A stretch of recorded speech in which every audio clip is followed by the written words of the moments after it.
आइए संत कबीर जी की 84 साखियों का अनुपम संग्रह कृपा अनुसार श्रवण करते हैं। आइए भक्त कबीर जी की साखी सूरमा को अंक श्रवण करते हैं। कड़ी कमान कबीर की, न्यारे न्यारे तीर, चुन चुन मारे बख्तरी, मूर्ख गिने न तीर। कबीर साहिब की शक्तिशाली कमान में विभिन्न प्रकार के आत्मोध्यानक तीर रूपी सदुपदेश भरे पड़े हैं। अज्ञान से बख्त कर पहने संसारियों को वे चुन चुनकर सदुपदेश रूपी तीर मारते हैं, परंतु मूढ़ मानव उपदेश तीर का महत्व नहीं समझता।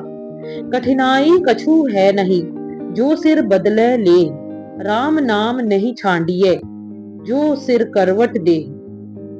कठिनाई कुछ भी नहीं है, यदि सिर के बदले भी प्रभु को लेने का संकल्प हो, चाहे सिर पर आरा क्यों न चला दिया जाए, फिर भी राम नाम का सुमरन भक्ति नहीं छोड़े।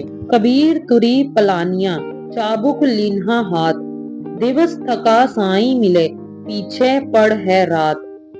कबीर साहब कहते हैं कि गुरु ज्ञान का चाबुक हाथ में लेते ही बुद्धि रूपी अशोक परमात्मा की ओर भागा। फिर ज्ञान रूपी दिन के अंत में प्रभु मिल गए, परंतु साधक यह विचार कर कि मन इंद्रियों की अनगढ़ता चंचलता रूपी रात सदा पीछे खड़ी रहती है, सावधान बना रहा। कबीर तोड़ा मानगढ़, मारा 5 गनीम, ऐसो शीस नमाऊं, साधी बड़ी मुहिम।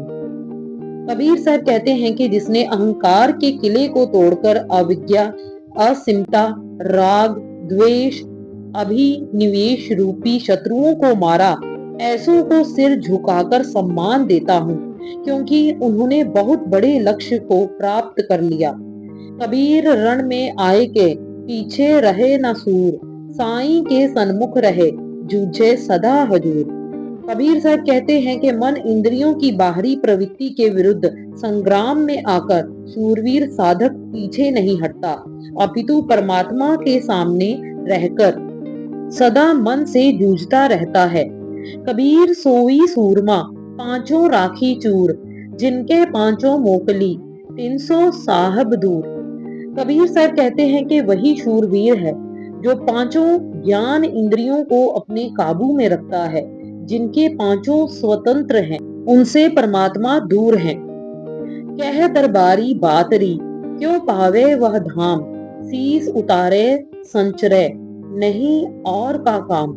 हरि दरबारी संत लोग एक बात कहते हैं कि कायर प्रभु धाम क्यों पाएगा। अहंता ममता रूपी सिर उतारने वाले ही उस धाम में प्रविष्ट होते हैं, अन्य का वहां कोई काम नहीं है।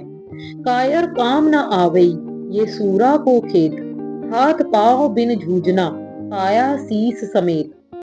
अध्यात्म मार्ग में कायर काम नहीं आते, यह तो शूरवीरों का मैदान है, जो हाथ पांव कट जाने तुल्य घोर विपत्ति में भी काया सहित अपने पूर्ण अस्तित्व से मन माया पर विजयी होने के लिए संग्राम करते हैं।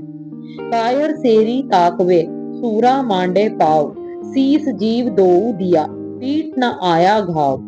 कायर साधन रूपी युद्ध के मैदान की कठिनाइयों को देखकर भागने का मार्ग ढूंढता है, किंतु वीर साधक रण क्षेत्र में दृढ़ता पूर्वक अपने पैर जमाए रखता है। अपने लक्ष्य सिद्धि के लिए वह सिर और प्राण दोनों दे देता है, परंतु पीठ पर चोट नहीं लगने देता, अर्थात भागने की इच्छा नहीं करता। खेत न छांडे सूरमा, जूझे दो दल माहे, आशा जीवन मरण की, मन में राखे नाहे। जिस प्रकार योद्धा युद्ध भूमि को नहीं छोड़ता और जीवन मरण की आशा मन में ना रखकर दोनों दलों के बीच में लड़ता रहता है, उसी प्रकार साधक साधना को नहीं छोड़ता और जीवन मरण के डर से ऊपर उठकर मन माया पर विजय प्राप्त करने के लिए संघर्ष करता रहता है। घायल की गति और है, औरन की गति और, प्रेम बाण हृदय लगा, रहा कबीरा ठौर। कबीर साहब कहते हैं कि हृदय में प्रेम बाण के लगने से घायल साधकों की गति अन्य होती है और संसारियों की गति अन्य। साधक अपने आत्मठौर में स्थित होकर रहते हैं और संसारी संसार की उलझावों में। चौपड़ मांडी चौहटे अर्ध उर्द बाजार, राम नाम से खेलता कबहू न आवे हार। नीचे ऊपर के बीच में भ्रिकुटी रूपी चौराहे पर सुमरन का चौपड़ बिछाया है और राम नाम में मन लगाया है। अब कभी हार मेरे समीप नहीं आ सकती। जाय पूछो उस घायला, दिवस पीर निसजाग, बाहन हारा जान है, कै जाने जिन लाग। हरि के प्रेम में घायल व्यक्ति से जाकर पूछो कि उसे कितनी गहरी पीड़ा है। वह दिन भर तड़पता रहता है और रात भर जागता है। इस पीड़ा को या तो वह परमात्मा जानता है जिसने प्रेम बाण चलाया है, या वह प्रेमी जानता है जिसे बाण लगा है। जूझे ते नर भाग्या, लिया पीठ पर घाव, जागीरी सब उतरी, धनी न कहती आव।